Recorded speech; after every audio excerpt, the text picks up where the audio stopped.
વાત રજૂ કરી.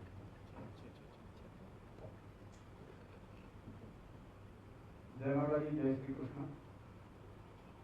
મંચસ્થ વિરાજમાન લોકપ્રિય મુખ્યમંત્રી દિલ્હીના અરવિંદ કેજરીવાલજી, प्रदेश अध्यक्ष आम आदमी पार्टी माननीय गोपाल इटालिया जी, प्रभारी श्री गुलाब सिंह यादव जी, संगठन मंत्री मनोज सोरठिया जी, सौ आम आदमी पार्टी कार्यकरो और पत्रकार भी. मित्रों, मैं छेल्ला 15-16 वर्षथी मारी पत्रकारितानी कारकिर्दीमां मैं क्यारे लोकोना अवाज उठावવાનો પ્રયાસ કર્યો, પણ ક્યારેય હું વિચાર્યું નહોતું કે હું પણ એક દિવસ આ સ્ટેજ ઉપર હોઈશ, અથવા તો આવી મારી કોઈ મહેચ્છા નહોતી. વર્ષોથી એક પત્રકાર તરીકે દિલથી લોકોની સેવા કઈ રીતે થઈ શકે, લોકોને કઈ રીતે વધુ આપણે લાભ અપાવી શકીએ, એ આપણી ઇલેક્ટ્રોનિક મીડિયાની તાકાતથી જેટલો પણ પ્રયાસ કર્યો એટલું મેં કરવાનો પ્રયાસ કર્યો. एक समय एवं આવ્યો કે દરેક નિર્ણયમાં મેં અત્યાર સુધી વાલીઓના મુદ્દા હોય, મહિલાઓના મુદ્દા હોય, કોન્ટ્રાક્ટ કર્મચારીઓના મુદ્દા હોય, વેપારીઓના મુદ્દા હોય, ખેડૂતોના મુદ્દા હોય, બેરોજગારોના મુદ્દા હોય, ખૂબ ઉભા છે. કોશિશ કરી કે આપણે આમાંથી કંઈક લાભ થાય. પરંતુ કેટલીક સ્થિતિ એવી આવતી હતી કે લોકોની અપેક્ષાઓ વધતી ગઈ. ઈશુદાનભાઈનો મુદ્દો પહોંચાડી દેજો, ઈશુદાનભાઈ આટલું કરાવી શકશે. અને આપણે બધા જાણીએ છીએ પત્રકારની એક લક્ષ્મણ રેખા હોય કે આપણે બતાવી શકીએ, પરંતુ એને ઇમ્પ્લિમેન્ટ કરવાનું કામ તો બસ મેં કર્યું સરકારનું. અચ્છા, માફ કરજો, માસ્ક મારે ઉતારવું પછી આવાજ સારો નથી આવતો એટલા માટે. એટલે કારણ કે જયારે માસ્કની આપણે સલાહ આપતા હોઈએ પછી આપણે કરીએ તો એ પણ સારું નહીં. વ્યક્તિ હંમેશા જેવો હોય તેવો જ રહેવો જોઈએ. રાજનીતિ હોય, પત્રકાર હોય કે કોઈ અન્ય વ્યવસાયમાં હોય, આપણું ઉદ્દેશ્ય, આપણું લક્ષ્ય સમાજ સેવા હોવું જોઈએ. અને મિત્રો, જ્યારે ગુજરાતની જનતાએ અઢળક મને પ્રેમ કર્યો, જનતાનું જેટલું ઋણ ચૂકવું એટલું ઓછું છે, એટલે પછી મેં વિચાર કર્યો કે હવે મારે બમણી મહેનત કરવી પડશે, બમણી મહેનતથી જોડાવવું પડશે. તો અહીંયા તો લક્ષ્મણ રેખાથી આપણે સમજીએ પ્રિન્ટ મીડિયામાં આપણે લખીએ કે ઇલેક્ટ્રોનિકમાં બતાવીએ, પણ તો નિર્ણયો, આપણું બંધારણ એવું કહે છે કે નિર્ણયો લેવાની શક્તિ તો રાજનેતાઓમાં જ છે, રાજકારણમાં જ છે. પ્રજાને સુખાકારી આપવાના નિર્ણયો એ હંમેશા એ રાજનીતિ અથવા તો રાજકારણ અથવા તો એક બંધારણ રીતે પદાધિકારીઓ અધિકારીઓ છે એની જવાબદારી છે. ભ્રષ્ટાચાર મુક્ત ગુજરાત બનાવવાની આપણે મુહિમ છે, ખૂબ સહયોગ મળ્યો, પણ અલ્ટિમેટલી વસ્તુ આવી ત્યાં ઉભી રહેતી હતી કે થતું હતું એટલું થતું હતું, પણ પછી આવાજ નહોતું. અને એટલા માટે મેં આ રાજકારણમાં આવવાનું નક્કી કર્યું. મિત્રો, પહેલા પણ મારો ઉદ્દેશ્ય સમાજ સેવા હતું, આજે પણ છે અને ભવિષ્યમાં પણ છે. હું વારંવાર કહું છું કે અહીંથી લઈ કઈ નથી જવાનું. કબીર સંત કબીરની એક વાચના વાક્ય રચના જે ખરેખર મને ખબર નહીં ઇન્ટેલેક્ચ્યુઅલ લોકો પણ સમજી શકશે, મને આનંદ થશે कि जब तू आयो इस जगत में जब हंसे तू रोए और ऐसी करनी करके चलो कि तू हंसे जगत रोए. જ્યારે સૃષ્ટિ ઉપર આપણે આવીએ છીએ ત્યારે જન્મ થાય છે બાળકનો, તો પેડા વેચાતો હોય પણ જીવ રડતો હોય છે. એવા કામ કરીને જઈએ કે જ્યાં એ દુનિયા રોતીઓના આપણે નીકળતા હોઈએ. એટલે વાત આવી આટલી જ હતી કે મારે કંઈક કરવું પડશે. તો કરવું કઈ રીતે પડશે? જયારે હું પોલિટિકલ નેતાઓને વાત કરતો કે આ કરવું છે, આ કરવું છે, તમે તો ખાલી ટીવીની મેં તો બરોબર છે, પરંતુ પ્રજા બધી સુખી છે, અમે ચૂંટણીમાં જીતી જઈએ છીએ. હા, એટલે મને બહુ પીડા થતી હતી કે હવે પ્રજાનું શું થશે, સામે પડશે. મિત્રો, જયારે હું ઈમાનદારીની વાત કરતો હું, ઈમાનદારી રાજનીતિની વાત કરતો હું અને ઈમાનદારી પૂર્વક રાજનીતિ હોવી જોઈએ એની વાત કરતા હોઈએ, ત્યારે સ્વાભાવિક છે કે મારે એ રાજનીતિનો અભિન્ન અંગ બનવું પડે. ગંદકી સાફ કરવા માટે, સિસ્ટમમાં ગંદકી સાફ કરવા માટે આપણે ઉતરવું પડે. તમે વિચાર કરજો. એટલા માટે મેં આમ આદમી કેમ વિચાર કર્યો? સાહેબ, આઈઆઈટીમાં એડમિશન લેવું ને એ વિદ્યાર્થીઓનું સપનું હોય છે. એડમિશન મળી ગયું, નોકરી મળી ગઈ, પોતપોતાના સ્વાર્થમાં આપણે કામ કરવાનું એમાં કરીએ છીએ. એનાથી અટકે યુપીએસસી પરીક્ષા પાસ કરવી એટલે એ તો એક મોટું સપનું હોય છે. એ પણ પાસ થયા પછી જોઈન્ટ ઇન્કમ ટેક્સ કમિશનરની જયારે પ્રજાની, અને એ પહેલા પણ મેક્સેસ એવોર્ડ જેમને મળ્યો છે. જો ઈમાનદારીની વાત કરતા હોઈએ તો આપણે પાર્ટી પણ એવી જ વિચારવી પડે, એવા જ લોકો સાથે જોડાવવું પડે કે જેનું ઉદ્દેશ્ય, જેનું લક્ષ્ય માત્ર સમાજ સેવા હોય. અરવિંદજી, હું અરવિંદજીની વાત કરી રહ્યો છું કે એમને બધું છોડી સાહેબ અને જનતાની સેવામાં આવી ગયા. નહીં તો એને શું કરતું? કારણ સરકારી નોકરી મળે એટલે બધા પોતાની બ્યુરોક્રેટ્સ હતા, પણ છતાં ઈશ્વર ધાર્યું વધારે કંઈક સારું કરાવવું છે. અને એટલા માટે દિલ્હીમાં જુઓ તમે, પૂર્ણ રાજ્ય નથી, છતાં એમણે જે કોશિશ કરી એજ્યુકેશન, હેલ્થ, હું ખૂબ જ એનાથી ઇમ્પ્રેસ થઉં છું. એટલા માટે માની લો કે ત્યાં केजरीवाल जी एम कहते भाई राजनीति तो गंदी, हमें नहीं जाना चाहिए, राजनीति तो कुछ और कर लेंगे. तो આજે દિલ્હીના લોકોને એ ફ્રી એજ્યુકેશન, સારા એજ્યુકેશનની સ્કૂલો ના મળે. આજે દિલ્હીના લોકોને મોહલ્લા ક્લિનિક ના મળે. આજે બીજી સરકાર આવી જાય, ફલાણી જાય તો બીજી આવી જાય. અને એટલા માટે સાહેબ ગુજરાત ઇતિહાસ બદલવા જઈ રહ્યું છે. ગુજરાતમાં આપણે નક્કી કર્યું છે કે લોકો એવું કહેતા હતા કે સુરેશભાઈ વાત સાચી, મતદાનની વાત સાચી, મતદાન કોને કરીએ, વિકલ્પ તો જોઈએ. આજે હું લોકોને આહવાન કરું છું, ગુજરાતના લોકોને, કે એક ઈમાનદાર વિકલ્પ તમારી સામે ઉભો છે અને એ ઈમાનદારીમાં અમે ખરા ઉતરવાનો પ્રયાસ કરીશું સાહેબ. 2-5% કદાચ મને ખબર નથી વાયદાઓ કરીએ પૂરા થાય કે ન થાય, પણ બનતી કોશિશ એવી કરીશું કે રાજનીતિમાં જે ગંદકી છે એને સાફ કરવાની કોશિશ કરીશું. આજે બુટલેગરો, આપણે શું કે તમારે રાજનીતિમાં ન આવવું જોઈએ, તો શું આ બુટલેગરોથી આપણે રાજ ચલાવવાનું છે? શું ભ્રષ્ટાચારીઓથી રાજ ચલાવવાનું છે? સામે પાસે જયારે વાત આવી વિપક્ષની, તો સાહેબ કોંગ્રેસ પણ નબળી પડી, જેના કારણે ઉજળવનમાં એરંડો પ્રધાને કહેવત છે એમ ભાજપ કોઈ પણ નિર્ણય કરે, 100 રૂપિયા પેટ્રોલ ડીઝલ પહોંચે તો અમે જીતી જશું ને, કારણ કે વિકલ્પ જ નહોતો એની સામે. આજે જનતાને વિકલ્પ તો જોઈએ. જનતા નોટામાં મત કરતી હતી સાહેબ, લાખોનો નોટામાં મત પડતા હતા. અને વારંવાર કહેતો હતો અને કહી રહ્યો છું, ત્યારે માની રહ્યો છું, કારણ કે ત્યારે મારી ભૂમિકા અલગ હતી, આજે ભૂમિકા અલગ છે. કારણ કે લક્ષ્મણ રેખા હતી ત્યાં સુધી મારે માત્ર ને માત્ર એ પત્રકાર તો ધર્મ નિભાવવાનો હતો. આજે હું જાહેરમાં કહું છું, ભાજપ અહીંયા લોકપ્રિય નથી, એનો વિકલ્પ નહોતો સાહેબ. આજે ગુજરાતમાં આજે ઘણા લોકોએ કીધું, મને ખબર છે કે આ યુદ્ધનું મેદાન છે, કોની સાથે લડીએ છીએ એ પણ ખબર છે, પણ શું ડરીને રહેવું? શું આમને આમ થવા દેવું, લૂંટ થવા દેવી? ગુજરાતને આટલો ભ્રષ્ટાચારી ઉતારીને નાનો નાગરિક છે, એ ટેક્સી ચાલક હોય, રિક્ષા ચાલક હોય, બસ ચાલક હોય, ફીઝને લઈને સાહેબ 25% ફી માફી કરવા માટે ગળા છે સુકાઈ ગયા હતા. તો મારી એટલા માટે અમે નિર્ણય લીધો છે. ગુજરાતની જનતાને આહવાન કરું છું કે આ નિર્ણય સંપૂર્ણ તમારા માટે છે. સ્વાર્થ માટે નિર્ણય હોઈ ન શકે. ન તમારી, અને મેં પણ જે સ્ટેટથી હું છોડીને આવ્યો છું, મને પણ સારી નોકરી હતી, સારો પદ હતું, સારો પ્રતિષ્ઠા હતી, સારી સેલેરી હતી, ઘટતું શું હતું મારા? તોય જનતાની વચ્ચે જવાનું એટલા માટે નક્કી કર્યું સાહેબ કે જનતાની અપેક્ષા એટલી વધી ગઈ હતી. અને છેલ્લા 4-5 દિવસમાં ગામડાઓમાં હું 20,000 લોકોને મળ્યો, પ્રયાસ કર્યો મેં સાહેબ. લોકોનો જે પ્રેમ છે, લોકોની જે આશાઓ બંધાણી છે, ઈશ્વરને પ્રાર્થના કરી કે આશાઓ આપણે ખરા ઉતરીએ. આજે મુદ્દો એ છે, વાત ઈમાનદાર રાજનીતિની છે. અને સૌ યુવાનોનું છેલ્લે આહવાન કરું છું, હું સૌ આમ આદમી પાર્ટીના મિત્રોનો પણ આભાર માનું છું. અને દરેક યુવાનને, મહિલાઓને, બહેનોને એ વિનંતી કરવા આવ્યો છું કે આજે તમારો ભાઈ આપણી ભાવિ પેઢી માટે, આપણા ગુજરાત માટે, આપણી ગુજરાતની અસ્મિતા માટે, ભ્રષ્ટાચાર મુક્ત ગુજરાત બનાવવા માટે, ખેડૂતો માટે, વેપારીઓ માટે, મહિલાઓ માટે સાહેબ આ મેદાનમાં ઉતર્યો છું. હવે સાથ આપજો, અને સાથ એટલા માટે આપજો કે આ પરમાર્થ માટેની લડાઈ છે, ધર્મ વિરુદ્ધ અધર્મની લડાઈ છે.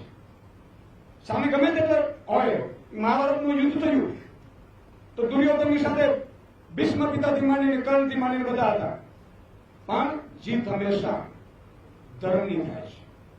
આજે કૃષ્ણ છે, ગુજરાતની જનતા છે, ભલે મારે અર્જુન બનવું પડે મને વાંધો નથી, પણ અપીલ કરું છું કે એક સાથે સહયોગ આપજો, સાથ આપજો, અને તમારી આશાઓ ઉપર ખરા ઉતરવાની પૂરેપૂરી કોશિશ કરીશું. અસ્તુ, થેન્ક યુ. आभार माननीय यशोदान जी। अपने माननीय मुख्यमंत्री महोदय जी से निवेदन करूंगा कि वो अपनी बात रखेंगे।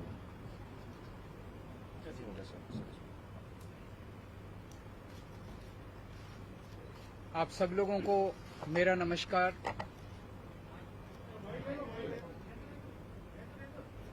आप सब हेलो आप सबको मेरा नमस्कार। मंच पे मौजूद यशोदान भाई, गोपाल भाई, मनोज भाई, गुलाब जी और मीडिया के सभी साथीगण, सबसे पहले मैं आपको एक छोटा सा किस्सा सुनाना चाहता हूं। आज सुबह सुबह मैं दिल्ली से अहमदाबाद आया।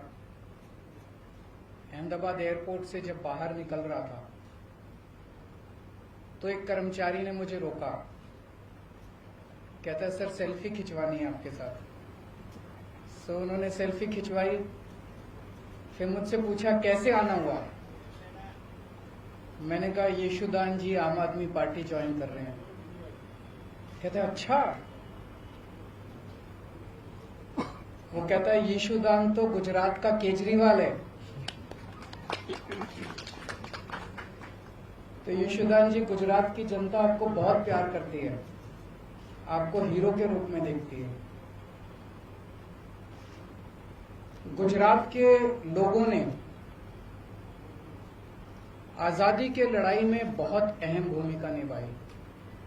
देश के सबसे बड़े नेता गुजरात की धरती ने दिए, और केवल नेता नहीं दिए, आम लोगों ने भी आजादी की लड़ाई में बड़ी बड़ी शहादतें और कुर्बानियां दी। देश आजाद हुआ, पूरा देश रियासतों में बटा हुआ था। फिर सरदार पटेल ने बीड़ा उठाया कि देश को एक करना है।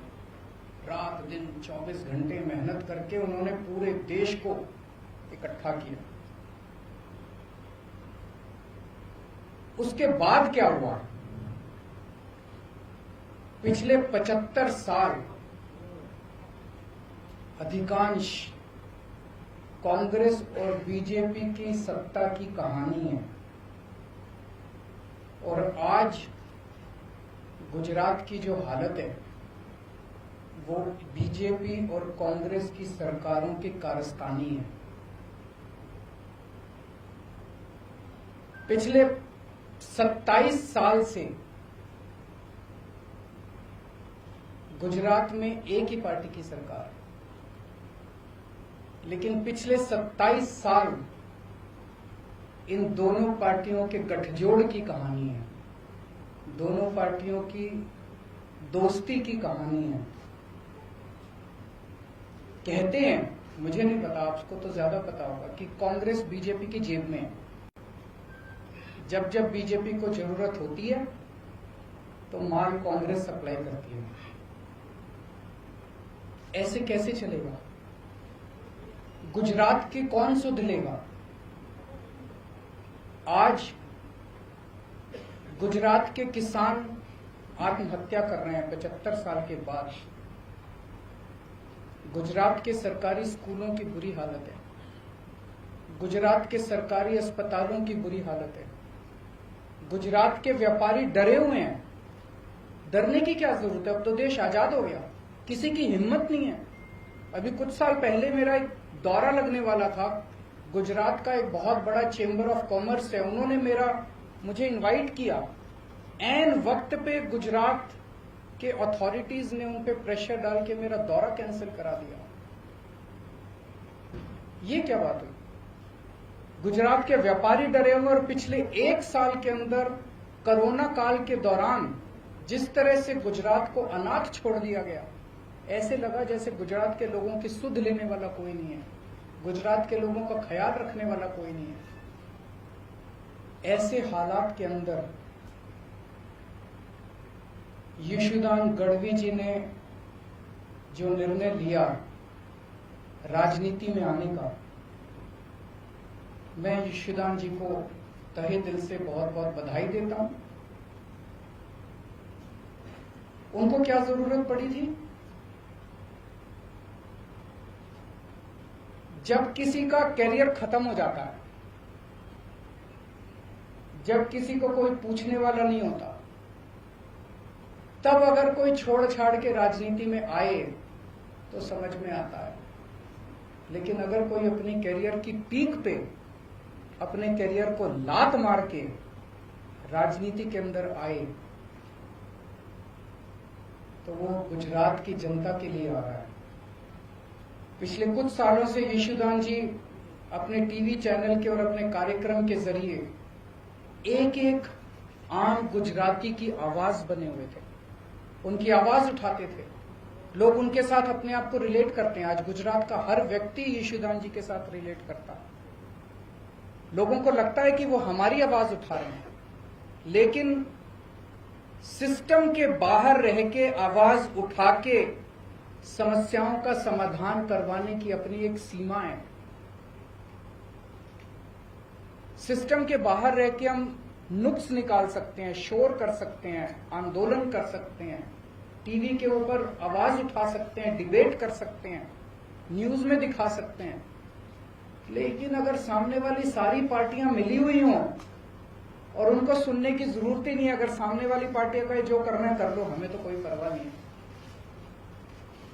तुम जितनी आवाज उठानी है उठा लो, हमें तो कोई परवाह नहीं है, चुनाव का नतीजा तो पता ही है, हमें तो जीतना ही है, तो फिर क्या करेगा कोई आदमी? तो इन्होंने तय किया कि अब सिस्टम के अंदर जाके, कीचड़ के अंदर उतर के कीचड़ को साफ करना पड़ेगा। मैं समझता हूं कि ये इनका बहुत बड़ा त्याग है।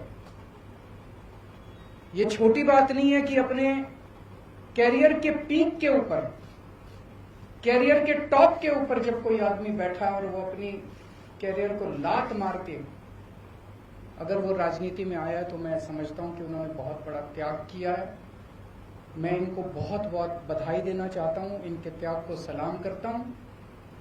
और मैं समझता हूं कि जो आम गुजराती आज विकल्पहीन हो गया था, उसे लगता था कि विकल्प ही नहीं बचा गुजरात की राजनीति के अंदर, ये दोनों तो एक ही हैं, इनको वोट देना है, इनको वोट देना है, कोई फर्क नहीं पड़ता है, एक ही हैं ये दोनों। आज उनको एक सार्थक विकल्प मिला है। गुजरात के अंदर बैठा हुआ भी हर आदमी देख रहा है कि अगर दिल्ली के अंदर बिजली मुफ्त हो सकती है, 24 घंटे बिजली हो सकती है, तो गुजरात के अंदर बिजली इतनी महंगी क्यों है? गुजरात के अंदर बैठा हुआ आदमी देख रहा है कि अगर दिल्ली के अस्पताल 5 साल के अंदर इतने अच्छे हो सकते हैं, दिल्ली के स्कूल 5 साल के अंदर इतने अच्छे हो सकते हैं, तो 70 साल के अंदर गुजरात के स्कूल और अस्पताल अच्छे क्यों नहीं हुए? अब होंगे, अब बदलेगा गुजरात। अब यशुदान भाई ने जो बीड़ा उठाया, मैं भगवान से प्रार्थना करता हूं, आज हम सब लोग मंदिर में बैठे हुए हैं, पवित्र स्थान पे बैठे हुए हैं, मैं भगवान से प्रार्थना करता हूं कि जो सपना, गुजरात के लोगों का सपना पूरा करने का जो यशुदान भाई ने संकल्प उठाया है, वो यशुदान भाई, गोपाल इटालिया जी, मनोज भाई, इनकी पूरी टीम गुजरात के 6 करोड़ लोगों के साथ मिलके अब सब मिलके गुजरात को बदलेंगे। बहुत बहुत शुक्रिया।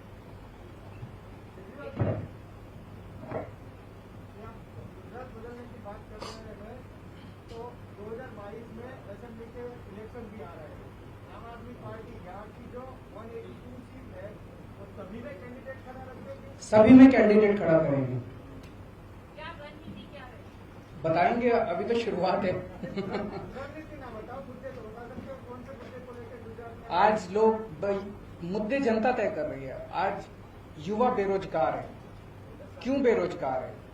आज गुजरात के युवाओं को रोजगार क्यों नहीं मिल रहा? रोजगार तो बात की बात है, युवाओं को कॉलेज में एडमिशन नहीं मिल रहा। कॉलेज तो बात की बात है, युवाओं को स्कूल के अंदर अच्छी शिक्षा नहीं मिल रही। आज किसान आत्महत्या 70 साल के बाद क्यों कर रहा है? आज आपने कोरोना काल के अंदर देखा कि सरकारी अस्पतालों का और डिस्पेंसरियों का क्या हाल था। आज गुजरात के स्कूल खराब क्यों हैं? गुजरात के व्यापारी नाराज क्यों हैं? कोई भी तबका आप उठा लीजिए, मोटे मोटे तौर पे गुजरात की राजनीति खराब है, क्योंकि ये दोनों पार्टियां मिली हुई हैं, दोनों ने तय कर लिया मिलकर चुनाव लड़ेंगे, और जब दोनों मिलके चुनाव लड़ते हैं तो उनको जनता की सुनने की जरूरत ही नहीं है। वो कहते हैं जनता जाए भाड़ में, हमारी तो चुनाव का नतीजा तो तय है। गुजरात जो अड़ीखम गुजरात बोलते हैं, तो क्या दिल्ली मॉडल गुजरात होगा? नहीं, हर एक राज्य का अपना मॉडल होगा। दिल्ली का मॉडल दिल्ली मॉडल, गुजरात का मॉडल गुजरात मॉडल। किसी भी स्टेट की अपनी समस्याएं हैं, अपने समाधान हैं, अपना मॉडल है। गुजरात के 6 करोड़ लोग अपने विकास का मॉडल खुद तय करेंगे।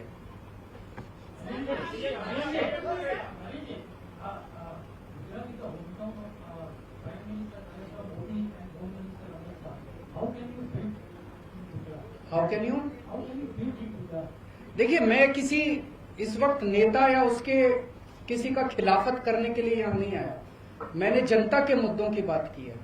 उन जनता, क्या आप मानते हैं कि आज गुजरात के युवा बेरोजगार हैं? आप मानते हैं?